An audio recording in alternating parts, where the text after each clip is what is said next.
Let us now talk about another prominent feature of Excel, which is pivot tables. A pivot table is a data summarization tool that allows you to analyze and explore your data in a variety of ways. It is a powerful tool that can help you to answer questions about your data that would be difficult or impossible to answer using other methods. Now, to use a pivot table in Excel, you first need to select the data that you want to summarize. So let me select this data, Ctrl-Shift-Right key, and then down arrow. And now, once you have selected the data, to create a pivot table, go to the Insert tab and then click on Pivot Table here. Here you can see that it is asking for the table or the range, which in this case is already selected. Then it asks whether you want to create the pivot table in a new worksheet or the existing one. Now, if I select New Worksheet and click OK, it will add a new worksheet over here, which will have the pivot table.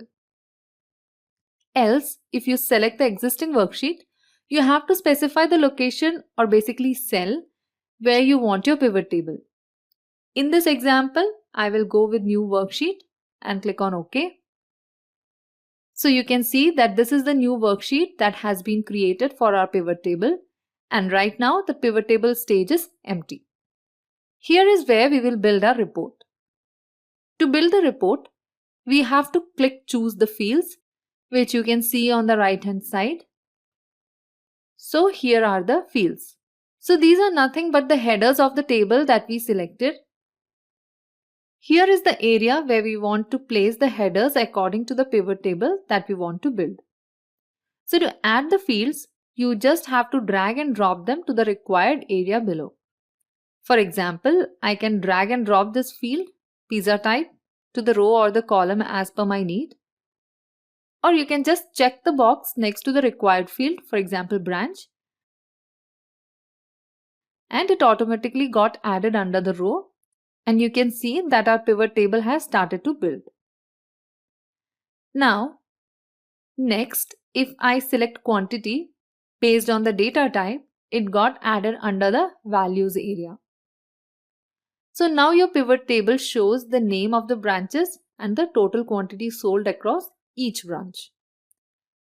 Now if I select one more field or header, say pizza type, you can see that it displays the data in a manner that under each branch, it shows the different types of pizza and the quantity sold for each of them. Now you're free to move the fields across the areas if you want to make changes to the way the data is displayed on the pivot table.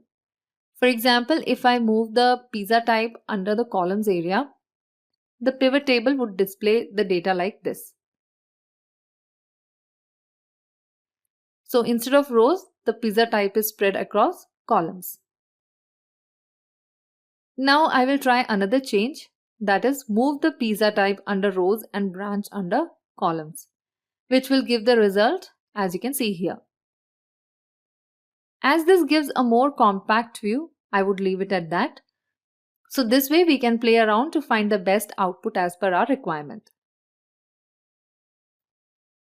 Now suppose I want to add a filter to this table based on certain criteria, that is remarks. So I will drag and drop the remarks field under the filter area. You can see that the filter has been added here. Right now it shows all the remarks.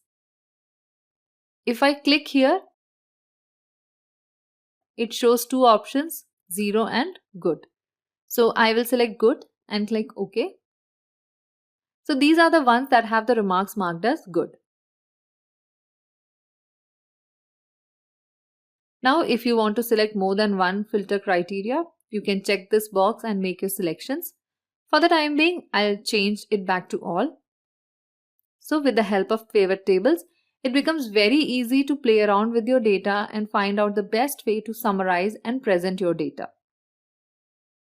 For example, I want to find out the quantity of chicken balls sold in the California branch. With this kind of summarized data in front of us, we can quickly know that it is 119. And what is the total number of chicken balls sold across all the regions? It is 472. It is that easy. Now when I click outside the pivot table stage, you can see that the pivot table field has disappeared. Now to bring that back, just click anywhere inside the pivot table and you can see that the pivot tables field is back. Finally, to format a pivot table, just click on this cell and it selects the complete pivot table. Now right click and you can see that we have the format cells, numbers, etc. Now from the same table that we created this pivot table, we can create multiple pivot tables. So these were some of the simple and basic operations that we can perform with the help of pivot tables. And pivot table is one of the very powerful tools in Excel which can help you quickly summarize your data and draw inferences.